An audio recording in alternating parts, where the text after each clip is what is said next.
السلام علیکم ورحمۃ اللہ وبرکاتہ۔ محترم دینی بھائیوں اور بہنوں اور عزیز طالبات، بسم اللہ الرحمن الرحیم وبہ نستعین۔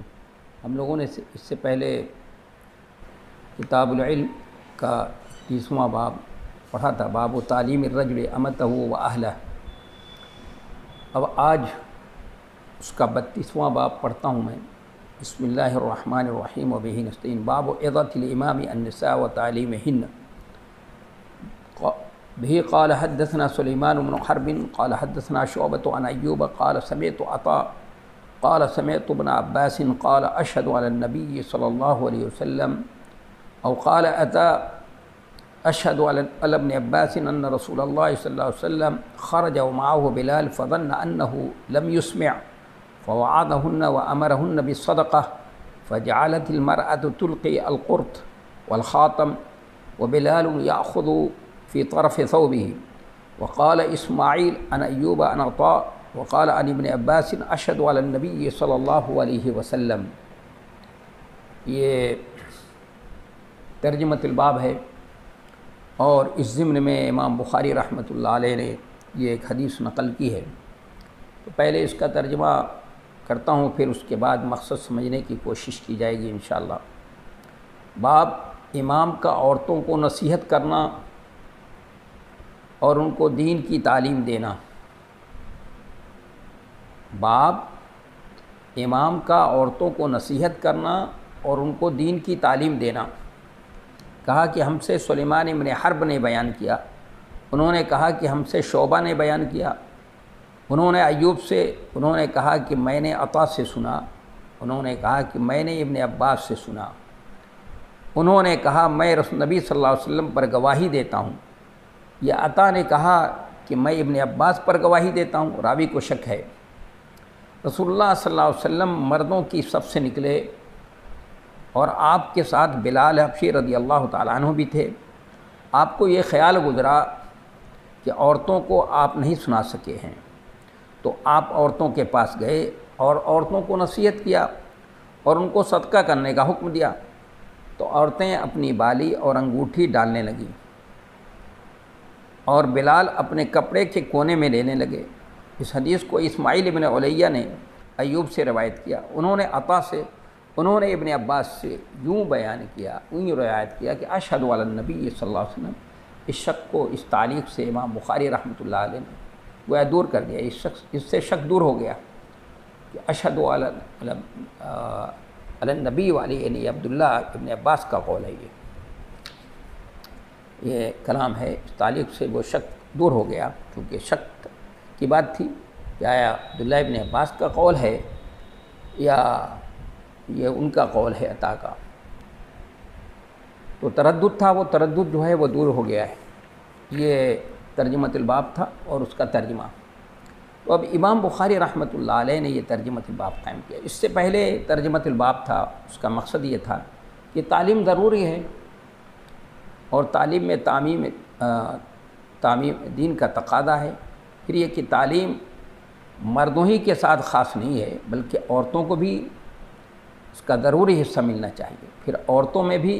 اعداد ہی کے لیے ضروری نہیں ہے، بلکہ باندیوں کو بھی تعلیم دینی چاہیے۔ گھر کے مرد کو ہدایت کی جا رہی ہے کہ تمہیں تعلیم کا انتظام کرنا چاہیے۔ کلکم راعین و کلکم مسئول عن رعیتہ کے تحت۔ تو اب امام بخاری رحمۃ اللہ علیہ یہ ترجمۃ الباب قائم کرتے کہ تعلیم عام ہونا چاہیے، یعنی اور عورت و مرد سب کی تعلیم ہونی چاہیے، مردوں کی بھی تعلیم ہو، عورتوں کی بھی تعلیم ہو۔ گھر کے جو ذمہ دار ہے، قوام ہے، جو گھر کا سربراہ ہے، وہ عورتوں کے بھی، اپنی بیوی بچوں کی بھی تعلیم کا نظم کرے، اور بادی ہے تو اس کا بھی تعلیم کا نظم کرے، وہ دین کی تعلیم کا نظم کرنا چاہیے اسے۔ اب یہ ترجمۃ الباب قائم کر کے امام بخاری رحمۃ اللہ علیہ یہ بتانا چاہتے ہیں کہ جہاں تعلیم یعنی مرد قوام ہے، سرپرست ہے گھر کا، تو اس کی ذمہ داری ہے کہ وہ اپنے گھر کی بیوی بچوں کی تعلیم و تربیت کا نظم کرے۔ بادی اور غلام ہوں تو ان کی بھی تعلیم و تربیت کا نظم کرے۔ اب اس ترجمہ باب قائم کر کے امام بخاری رحمۃ اللہ علیہ یہ بتانا چاہتے ہیں کہ کہ جہاں مرد جو قوام ہے اس کی یہ ذمہ داری ہے، جو حدیث نبی صلی اللہ علیہ وسلم کہ الا کلکم راعٍ و کلکم مسئول عن رعیتی، اسی طرح امام کی بھی ذمہ داری ہے کہ مردوں کے لیے مدارس کا نظم کرے اور عورتوں کے لیے بھی مدارس اور ان کی تعلیم و تربیت گاہ کا نظم کرے، کیونکہ کوئی ضروری نہیں ہے کہ ہر مرد جو قوام ہے وہ تعلیم یافتہ بھی ہو، پڑھا لکھا ہو، اور وہ اپنے بیوی بچوں کی تعلیم و تربیت کا نظم کر سکتا ہو۔ ہر آدمی تو پڑھا لکھا نہیں ہوتا، اس لیے امام کی بھی ذمہ داری ہے، حاکم کی بھی ذمہ داری ہے کہ وہ اس تعلیم کا نظم کرے، اس کو نظم کرنا چاہیے اس کا، اور اس طرح کا نظم کرے کہ مثلا عورتوں کے لیے مردوں کا نظم کر رہا ہے تعلیم و تربیت کا، تو ان کے لیے ان کا نصاب،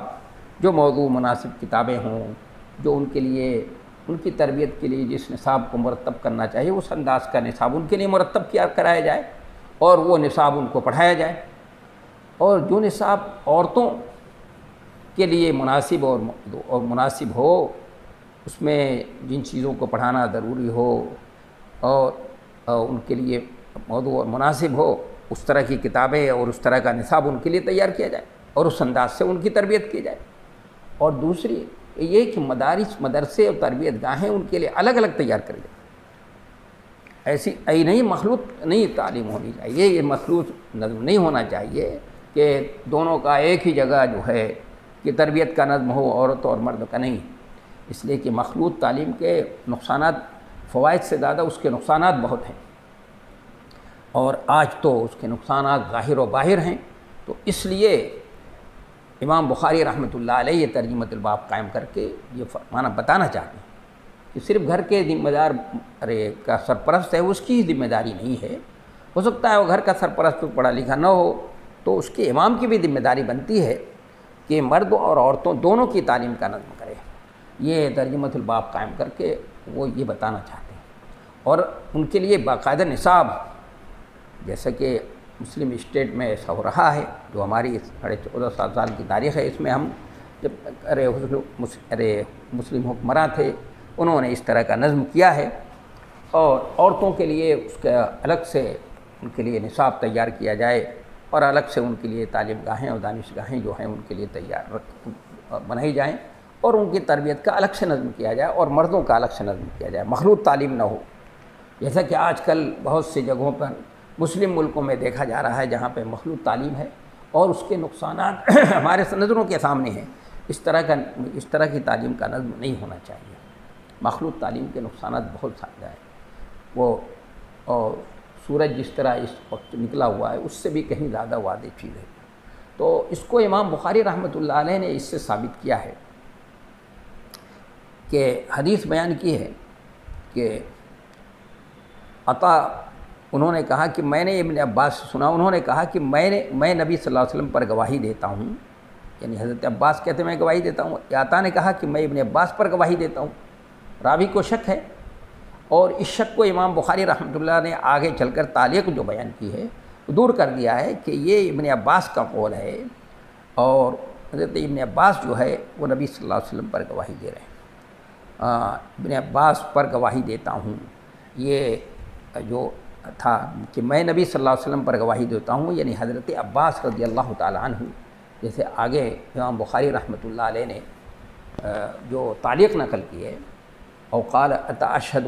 راوی کو تردد ہے کہ اشہد کا لفظ ابن عباس کا قول ہے یا عطا ابن ابی رباح کا قول ہے، تو قال اسماعیل سے مراد اسماعیل ابن علیہ ہیں، اور اس تعلیق سے امام بخاری یہ بتانا چاہتے ہیں کہ یہ حدیث میں اشہد کا لفظ ابن عباس کا کلام ہے، اس تعلیق سے گویا پہلے ہی میں نے ابھی ترجمہ کرتے وقت بتا دیا تھا۔ تو یہ کہ میں نبی صلی اللہ علیہ وسلم پر گواہی دے رہا ہوں، حضرت عباس کہتے ہیں کہ میں گواہی دیتا ہوں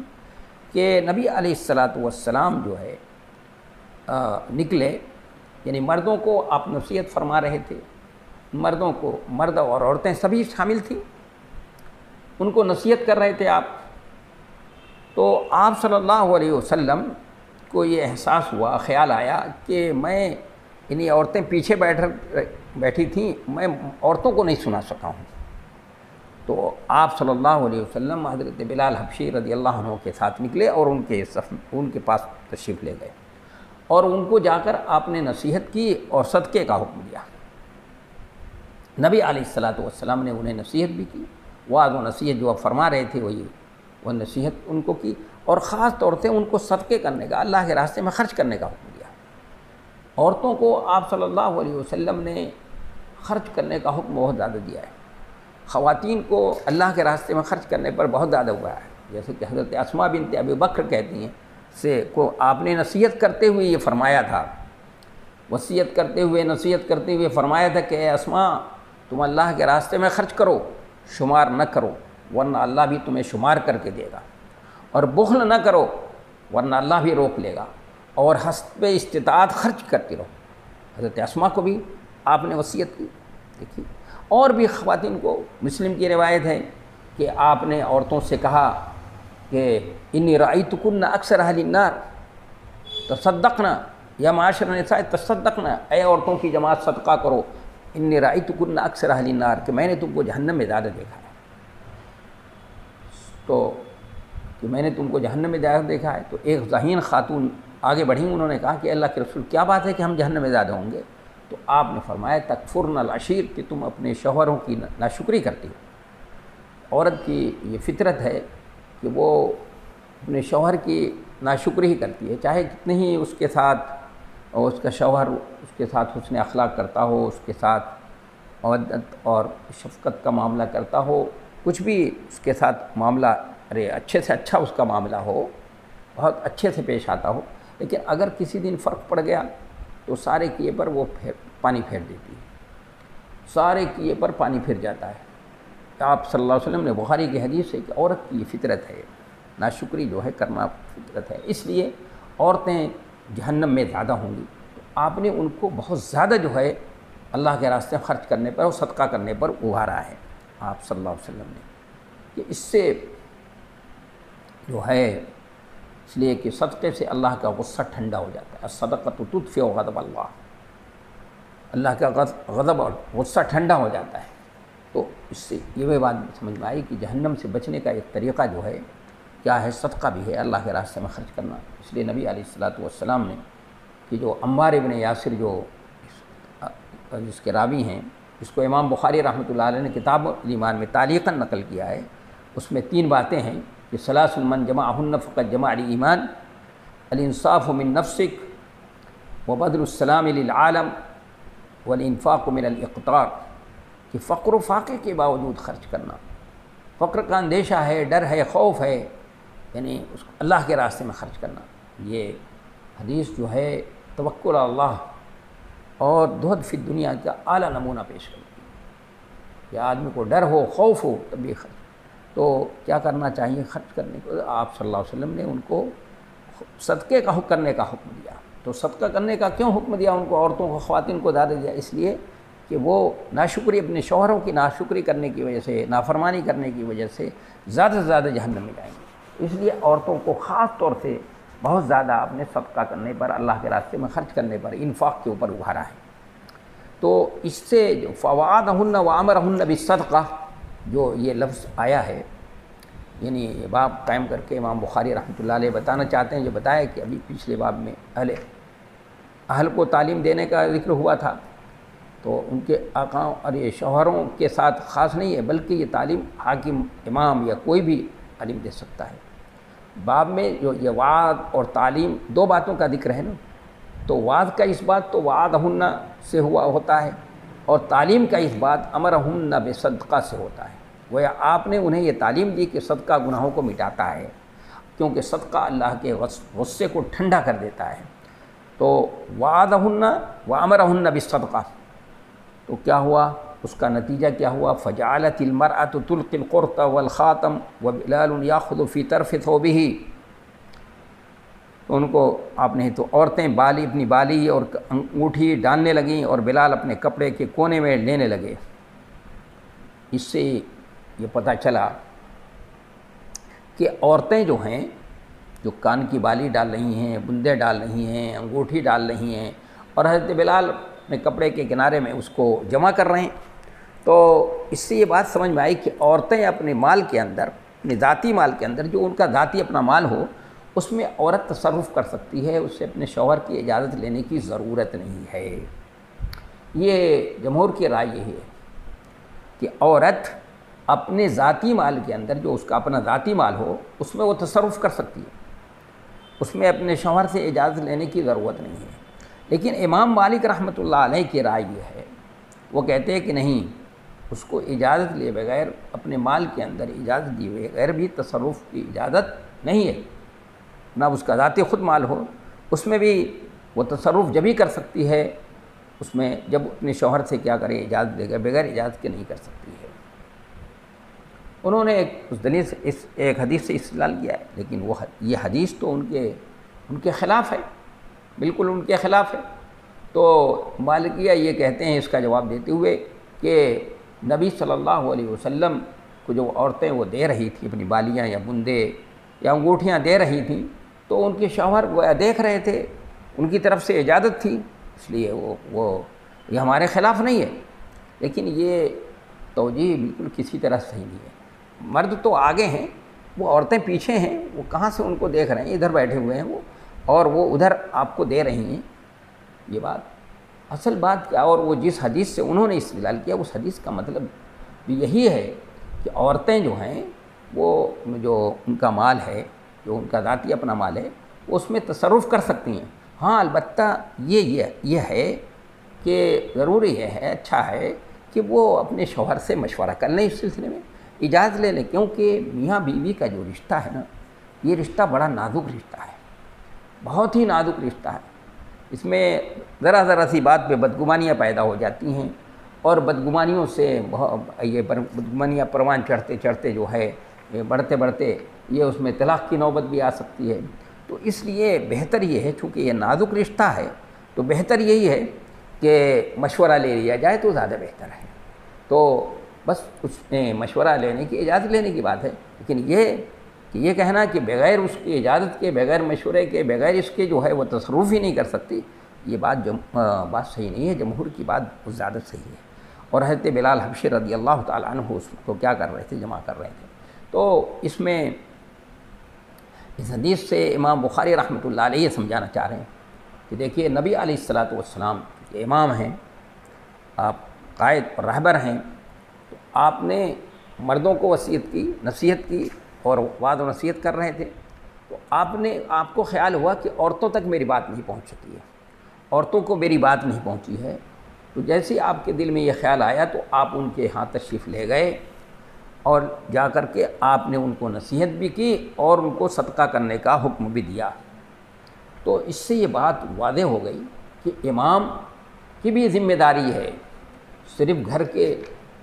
کا جو سربراہ ہوتا ہے، مرد ہے، وہ سرپرست ہے، اسی کی ذمہ داری نہیں ہے کہ اپنے بیوی بچوں کی تعلیم و تربیت کا نظم کرے اور ان کی دینی تعلیم کا نظم کرے۔ نہیں، امام کی بھی ذمہ داری ہے کہ ان کے لیے الگ سے تعلیم گاہیں بنوائے، الگ سے ان کے لیے تعلیم و تربیت کا نظم کرے، مردوں کے لیے الگ، عورتوں کے لیے الگ، ان کے لیے جس نصاب کی ضرورت ہے، مردوں کے لیے جو نصاب کی ضرورت ہے وہ نصاب ان کے لیے تیار کرائے، عورتوں کی جس نصاب کی ضرورت ہے وہ نصاب عورتوں کے لیے تیار کرے، تاکہ دونوں الگ الگ انداز سے، دونوں کی ضرورتیں، دونوں کی ذمہ داریاں الگ الگ ہیں، تو دونوں کی تربیت کا انداز بھی الگ الگ ہوگا، اور ان کی تربیت، دونوں کی تربیت یکجا نہ ہو، مخلوط تعلیم کا نظم نہ ہو، بلکہ الگ الگ ان کی تعلیم کا نظم کیا جائے۔ تو گویا اس سے امام بخاری رحمۃ اللہ علیہ نے اپنے مدعا کو کیا کیا، ثابت کر دیا ہے۔ تو اب آگے جو ہے 33واں باب پڑھتا ہوں میں، کہ باب الحرص علی الحدیث بہ قال حدثنا عبد العزیز بن عبد اللہ قال حدثنی سلیمان عن عمرو بن ابی عمرو عن سعید بن ابی سعید المقبری عن ابی ہریرہ انہ قال قیل یا رسول اللہ من اسد الناس بشفاعتک یوم القیامہ قال رسول اللہ صلی اللہ علیہ وسلم لقد ظننت یا ابا ہریرہ ان لا يسألنی عن هذا الحدیث احد اول منک لما رأیت من حرصک علی الحدیث اسعد الناس بشفاعتی یوم القیامہ من قال لا الہ الا اللہ خالصا من قلبہ او نفسہ او قال من نفسہ۔ یہ 33واں باب ہے، اور اس میں امام بخاری رحمۃ اللہ علیہ نے یہ حدیث نقل کی ہے۔ اب انشاءاللہ جو ہے اس کے بعد والے درس میں اس کا ترجمہ ہوگا اور پھر اس کی تشریح ہوگی۔ وما توفیق الا باللہ والسلام ورحمۃ اللہ۔